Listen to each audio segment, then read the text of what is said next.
जय रामकृष्ण हरी। आज आपण सार्थश्री ज्ञानेश्वरी अध्याय 18 ओवी क्रमांक 1484 या ओवीचा थोडक्यात अर्थ पाहणार आहोत।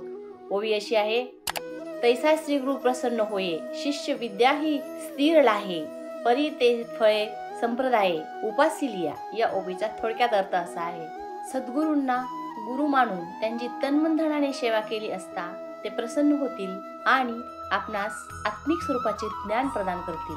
संप्रदायामध्ये आत्मिक स्वरूपाचे ज्ञान संपादन करायचे असेल, गुरूंना शरण गेले पाहिजे। त्याप्रमाणे गुरूंना शरण गेले आणि त्यांची सेवा केली तर निश्चितच अज्ञान दूर होईल आणि आत्मिक स्वरूपाचे ज्ञान प्राप्त होईल। ज्याप्रमाणे गाय गोड आणि मधुर दूध देत असते, परंतु तिच्या काशेतून ते दूध काढून घेण्याची हातोटी शिकले असता ते गोड दूध मिळेल, अन्यथा नाही। किंवा एखादा मौल्यवान मोती, परंतु त्याला होल पाडले असता त्याचा उपयोग होईल, अन्यथा नाही।